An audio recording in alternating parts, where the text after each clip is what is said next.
भोलापुर गांव में एक श्यामू रहा करता था। वो बहुत ही गरीब था। उसे खाने पीने की व्यवस्था बहुत ही दिक्कत से होती थी। एक दिन श्यामू बोला, तो खाने के लिए कुछ भी नहीं है। एक काम करता हूँ, मैं चले जाता हूँ अपनी बेटी के पास, शायद कुछ मदद मिल जाए। अगले सुबह श्यामू अपने बेटी के पास जाने लगता है।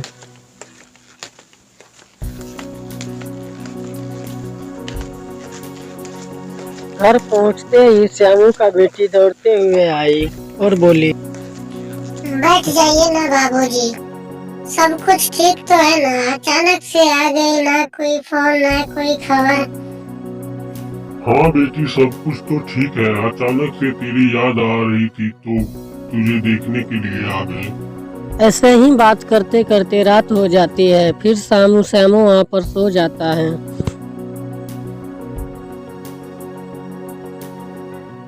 और सुबह होते ही श्यामू अपने बेटी से बोला, बेटी, अब मैं अपने घर जा रहा हूँ। तुम अपना ख्याल रखना, कभी भी कोई चीज का दिक्कत हो तो मुझे बताना। ठीक है बाबूजी, आप घर चले जाओ, ठीक से जाना। पहुंच जाने के बाद किसी के मोबाइल से बात कर लेना, नहीं तो मुझे टेंशन होती रहेगी। और श्यामू जल्दी घर आने के लिए जंगल के रास्ते से चल देता है। चलते चलते उसे थकावट सी लग रही थी। ओहो, मैं तो बहुत ज्यादा थक गया हूँ। जल्दी घर कैसे पहुँचूंगा? थोड़ा आराम कर लेता हूँ, फिर जल्दी से चलूंगा। श्यामू वहीं पर थोड़ा देर बैठकर आराम करने लगता है। और थोड़ा समय बैठने के बाद बारिश का समय होने लगता है और श्यामू वहाँ से उठकर अपने घर के रास्ते चल देता है। चलते चलते रास्ते में बारिश आ जाती है। इस बारिश में मैं घर कैसे जाऊंगा? कोई भी चीज मिल जाएगा छुपने के लिए तो मैं वहीं पर छुप जाऊंगा। तभी उसको एक गुफा नजर आता है। जाता हूँ, मैं इस गुफे के अंदर में छुप जाऊंगा। बारिश छूटते ही मैं अपने घर चला जाऊंगा। तभी श्यामू गुफा के अंदर चले जाता है। लगता है कोई इंसान आ रहा है। इंसान का मांस खा के मुझे मजा ही आ जाएगा। फिर चुड़ैल उसको मार कर खाने लगती है। वाह, क्या स्वादिष्ट लग रहा है खाने में। फिर रामू श्यामू से मिलने के लिए उसके गांव आता है। नमस्ते भाई साहब, आप श्यामू का दोस्त रामू हो ना? पर श्यामू यहाँ पे नहीं है। श्यामू अपनी बेटी से मिलने के लिए गया है। ठीक है बहन, सुना है मेरा दोस्त बहुत ही लाचार है इस टाइम, इसलिए मैं अपने दोस्त का कुछ मदद करने के लिए आया था। चलता हूँ मैं अपने दोस्त के बेटे घर। ठीक है भाई साहब, जाइए। आज 3 दिन हो गया है, नहीं आया है। फिर रामू वहाँ से अपने दोस्त के बेटी के घर जाने लगता है। पहुँचने के बाद पता चलता है कि श्यामू वहाँ से कल ही निकल गया है और रामू वहाँ से उदास मन से चल देता है। फिर रामू भी शॉर्टकट लेने के लिए उसी रास्ते से चल देता है। फिर रामू को एक भयानक सी आवाज सुनाई देता है। देखा तो उसी गुफा से आवाज आ रही थी। अरे भागो रे, ये तो चुड़ैल का गुफा है। भागो भागो, ये तो चुड़ैल का गुफा है। रामू ऐसा कहते कहते गांव तक पहुंच जाता है। अरे चाचा, आप ऐसे क्यों भागते हुए आ रहे हो? लगता है कोई आसमान टूट पड़ा है। अरे बेटा, मैं अपने दोस्त के बेटी के घर गया था। वहाँ से लौटते वक्त तो मुझे एक गुफा में भयानक सी आवाज सुनाई दे रही थी।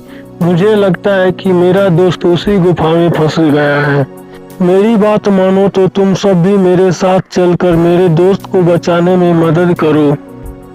फिर गांव के एक औरत बोली, अरे जा जा, कोई नहीं मिला बेवकूफ बनाने के लिए, तो हम लोगों के आ गए बेवकूफ बनाने के लिए। आजकल के जमाने में कहाँ से आ गया है भूत चुड़ैल प्रेत? पागल आदमी, कहीं से भी मुंह उठा के चले आते हैं।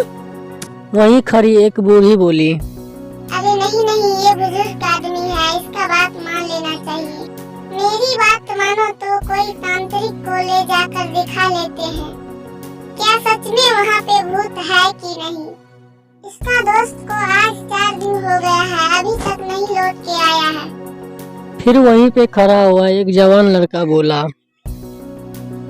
चलो ठीक है, मैं एक तांत्रिक को जानता हूँ। आप लोग कहते हैं तो मैं एक तांत्रिक को बुला करके ले आते हैं, फिर वहाँ पर जा करके देखते हैं कि क्या हो रहा है। फिर लड़का तांत्रिक को बुलाने के लिए जाता है और तांत्रिक उसे रास्ते में ही मिल जाता है। प्रणाम बाबा, मैं आपके ही पास जा रहा था। मेरे गांव का जो श्यामू चाचा था, सुना है उसके बारे में कि गुफा में फंस गया है। गुफा में फंस गया तो क्या हो गया, जाकर तुम सब मिलकर उसे निकाल के ले आओ। मेरे पास क्यों आए हो, मैं गुफा का मालिक थोड़ी हूँ। ऐसी बात नहीं है बाबा, वो गुफा दरअसल चुड़ैल का है। मुझे डर है कि चुड़ैल उसे मार कर ना खा जाए। ओह, तो ऐसी बात है, पहले बोलना चाहिए ना कि गुफा चुड़ैल का है। चलो चलते हैं। ठीक है बाबा, आइए मेरे साथ। फिर तांत्रिक सभी गांव वालों को साथ करके गुफा की तरफ जाने लगता है।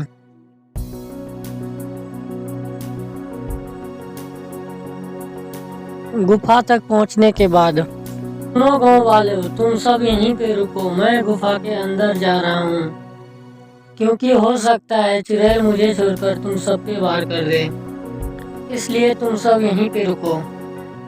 ठीक है बाबा, जैसी आपकी आज्ञा। फिर तांत्रिक गुफा के अंदर चले जाता है।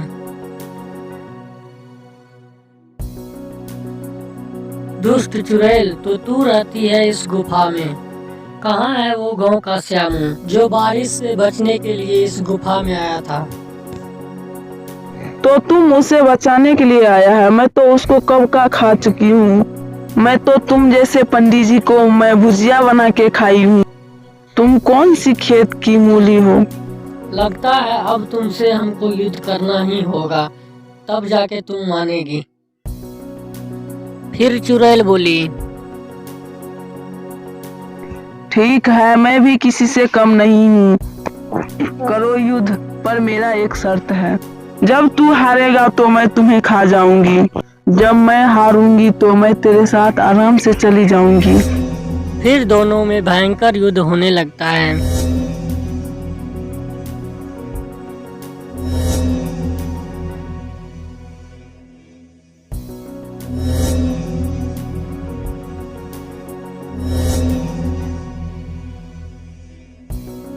युद्ध होने के बाद चुड़ैल हार जाती है और पंडित जी के साथ बाहर आ जाती है। श्यामू को तो वापस नहीं कर सकती है, पर आज के बाद तुम किसी भी इंसान को कुछ भी की तो मैं तुम्हें इसी गुफा के अंदर बंद कर दूंगा।